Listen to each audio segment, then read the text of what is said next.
জাকাতযোগ্য সম্পদ কি কি? জাকাতেবল অ্যাসেট, সব সম্পদে জাকাত হয় না। এই পয়েন্টটা খুব গুরুত্বপূর্ণ, আপনাদেরকে মনোযোগ দিয়ে শুনতে হবে। আপনারা মনোযোগ দিয়ে শুনতেছেন তো? আপনি ধরেন ওই যে উদাহরণ দিয়েছিলাম, গত রমজানের 20 তারিখে নেশাব পরিমাণ সম্পদের মালিক হয়েছেন, দেখলেন সারা বছর আছে এই টাকাটা। তো এই 20 রমজানে তো আপনি এখন হিসাব করবেন, তাই না?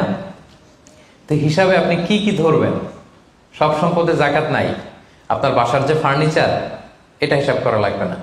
আপনার যে ফ্রিজ, আপনার যে এয়ারকন, আপনার যে থাকার যে ফ্ল্যাটটা, আপনার যে বাংলো বাড়ি, এগুলোতে কোনো জাকাত নাই। আপনার চলার জন্য যে গাড়িটা লাগে, এগুলোতে কোনো জাকাত নাই। আপনার নিজের জন্য যে ল্যাপটপ, মোবাইল, যত কিছু আছে, গ্যাজেট বলেন, এগুলোতে কোনো জাকাত নাই।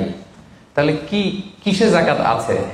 জাকাতেবল অ্যাসেট কি, জাকাতযোগ্য সম্পদ কি, সেটা আমরা শুনি। 1 নম্বর হচ্ছে সোনা রূপা, gold and silver in its any form, যে কোনো ফর্মে, যে কোনো ফর্মে। এটা জুয়েলারি হোক, অর্নামেন্টস হোক, এটা বার হোক, বিস্কিট হোক। অনেকে গোল্ডের বার কিনে না, দেখবেন 999 এর ফাইনেস্ট গোল্ড, একেবারে খাপটাত নাই, 24 ক্যারেটের গোল্ড, 999 লেখা থাকবে এটার উপর, চকচকে আপনার গোল্ডের বার, গোল্ডের বিস্কিট। অনেকে শখ করে গোল্ডের প্লেট, টেট, তৈজসপত্র এগুলো কিনে। হ্যাঁ, স্বর্ণের ঘড়ি অনেকে কিনে। পুরুষের জন্য কিন্তু স্বর্ণের ঘড়ি, আংটি কোনোটাই পরা বৈধ না। কিন্তু যদি কেউ কিনে, স্বর্ণের কলম আছে, শখ করে কিনে অনেকে, টাকা রাখার জায়গা পায় না, তো ভাবে যে একটা কলম কিনে ফেলি স্বর্ণের, তারপর স্বর্ণের ঘড়ি, স্বর্ণের এই সেই। তো এরকম জুয়েলারি বলেন, তৈজসপত্র বলেন, যা যা আছে আপনার সব হিসাব করতে হবে in its any form. Gold and silver, এটা জাকাতেবল অ্যাসেট। বোনেরা অনেক সময় প্রশ্ন করে যে যেই গহনা আমি পরি, এটারও কি জাকাত দিতে হবে? ইখতিলাফ পূর্ণ মাসালা, বিশুদ্ধ মত হচ্ছে দিতে হবে। 3 মাযহাব বলছে দেয়া লাগবে না, ইমাম আবু হানিফা বলছে দেয়া লাগবে, এবং আবু হানিফা রাহিমাহুল্লাহর কথাটাই ভ্যালিড, বেশি যুক্ত। সুনানে আবু দাউদের হাদিস, আম্মা জান আয়েশা রাদিয়াল্লাহু তাআলা আনহা স্বর্ণের বা রূপার একটা আংটি পরে আছেন। রাসূল সাল্লাল্লাহু আলাইহি ওয়াসাল্লাম বলেন জাকাত দিছো? আম্মা জান বলেন না, এটা পড়ছি যাতে আপনার সামনে আমি আমার সৌন্দর্য বাড়াতে পারি। রাসূল সাল্লাল্লাহু আলাইহি ওয়াসাল্লাম বললেন হাসবুকি মিনান নার, জাহান্নামে ঢুকাতে এটাই যথেষ্ট। সাথে সাথে জাকাত দিয়ে দিলেন আম্মা জান আয়েশা। তো আম্মা জান আয়েশা তো এটা পরিহিতা ছিলেন, কি বলেন। আরেক নারী আসলেন তার মেয়েকে নিয়ে, হাতে 2টা স্বর্ণের চুড়ি। রাসূল বলেন জাকাত দিছো? দেই নাই। বলতেছে তুমি কি পছন্দ করো যে এই 2টা চুড়ির পরিবর্তে আগুনের 2টা চুড়ি জাহান্নামে পরানো হবে? ওই মহিলা ভয়ে তাড়াতাড়ি খুলে দিচ্ছে, রাসূলুল্লাহ নেন, পুরোটাই দিয়ে দিলাম।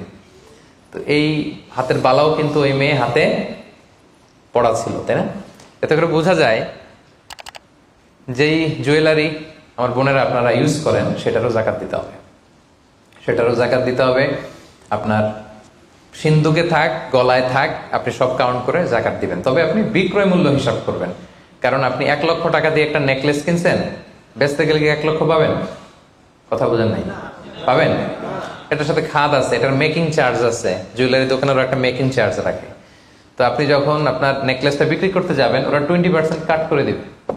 1 লক্ষ টাকার নেকলেস আপনি দোকানে বেচতে গেলে কত টাকা পাবেন? 80,000 হিসাব করবেন, বিক্রয় মূল্য ধর্তব্য। তো তাহলে সম্মানিত ভাই এবং বোনেরা, zakatable asset 1 number gold and silver. 2 number হচ্ছে ক্যাশ। ধরেন আজকে আমি আমার জাকাত হিসাব করতে বসছি, তো আমি দেখতেছি যে আমার স্বর্ণ টর্ণ কি আছে না আছে, আমি হিসাব করতেছি। স্বর্ণের পালা গেল, এবার আমি হিসাব করবো আমার ক্যাশ কোথায় আছে, পকেটে কত, ওয়ালেটে কত, ড্রয়ারে কত, ব্যাংকে কত, কারেন্ট অ্যাকাউন্টে কত, ফিক্সড অ্যাকাউন্টে কত, সেভিংস অ্যাকাউন্টে কত। যত জায়গায় আপনার যত ক্যাশ ফর্মে টাকা আছে, এটা আপনি হিসেব করবেন। এগুলো জাকাতেবল অ্যাসেট। আরো কিছু সম্পদ আছে, এগুলো ক্যাশ না, তবে ইজিলি লিকুইডেট করা যায়, চাইলে টাকা বের করে আনা যায়। যেমন প্রাইস বন্ড অনেক কিনে রাখে না, আমাদের ডাক বিভাগের সঞ্চয়পত্র আছে না, এগুলো ফিক্সড ডিপোজিট, অনেকে ইন্স্যুরেন্স করে, লাইফ ইন্স্যুরেন্স। এগুলো চাইলে আপনি টাকা বানাতে পারেন।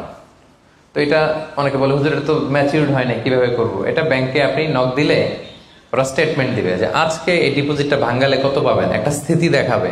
এটা আজকের স্টেটমেন্ট, ওই স্টেটমেন্ট আপনি বের করে নিয়ে আসবেন যে আজকে 20 রমজানে যদি আমি এটা ভাঙ্গাই তা আমি পাবো এত, তাহলে এটার মালিক আপনি, এটা আপনি যোগ দিবেন। তাহলে বুঝতে পারছেন এটা? এগুলো জাকাতেবল অ্যাসেট। আচ্ছা গেল।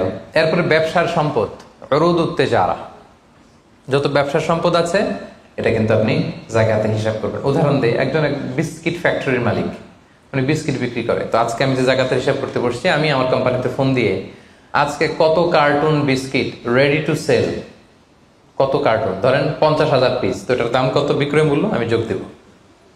তারপরে বিস্কিট বানাতে যে র মেটেরিয়াল, হ্যাঁ, গম লাগে, সুগার লাগে, ইত্যাদি ইত্যাদি যা লাগে, এগুলোর যে প্রাইস, এটা আমি, জি, এটাও আমি যোগ দেব।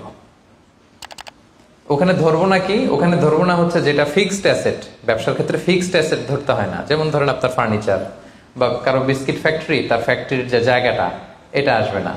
মেশিনারি, যে মেশিনে করে বিস্কিট বানায়, ওইটা আসবে না। তারপরে ধরেন এটা লরি ট্রাকে করে বিভিন্ন জায়গায় আমি পাঠাই আমার প্রোডাক্টগুলো, এই যে ট্রাকের দাম টাম, এগুলো কিন্তু ধরা হবে না। এগুলো ফিক্সড অ্যাসেট, মেশিনারি ধরতে হবে না। শুধু প্রোডাক্ট রেডি টু সেল অথবা র মেটেরিয়াল, এগুলো ধরবো। শেয়ার বাজার আছে, অনেকে শেয়ার কিনে, এটাও আপনি ধরবেন। ওইদিন আপনি হিসেব করবেন। শেয়ার দুই ধরনের, একটা আছে আপনার প্রাইমারি, একটা নেট ভ্যালুয়েশন করা হয়, পরে এটা একটু দাম বাড়লে অনেকে দেখবেন যে সারাদিন দেখতে থাকে দাম বাড়লো না কমলো, সেকেন্ডারি মার্কেটে এটা সেল করে দেয়, আছে না? তো এটা আজকের দিনে আমার এই শেয়ারটা সেল করলে কত প্রাইস পাবো, এই প্রাইসটা আমি যোগ দিয়ে দিব। ওকে, আচ্ছা গেল। আরেকটা আছে কোম্পানি শেয়ার কিনে অনেকে, ধরেন বিশাল বড়, বাংলাদেশে বড় কোম্পানি, বেক্সিমকো কোম্পানি, তারপর ওই কোম্পানি, এটার আপনি শেয়ার কিনবেন, লং টার্ম ইনভেস্টমেন্ট শেয়ার থাকে। ওইটা কিভাবে ধরবেন? ওইখানে কোম্পানির অ্যাকাউন্টসে আপনি নক দিলে জাকাতেবল অ্যাসেট কত আছে এটা ওরা বলে দিবে। বড় কোম্পানিগুলোতে ম্যাক্সিমাম 40% জাকাতেবল অ্যাসেট থাকে। এই যে লিস্টগুলো আপনাকে শোনালাম, এগুলো হচ্ছে জাকাতযোগ্য সম্পদ। আপনার এগুলোর উপর জাকাত আসে। আজকে 20 রমজান, আমার 1 বছর হয়েছে, এগুলো সবগুলো আমি যোগ দিব। তাহলে জাকাতযোগ্য সম্পদ কি, মোটামুটি একটা ধারণা পেয়েছি না? Be a part of our vision. Do listen and share the khair.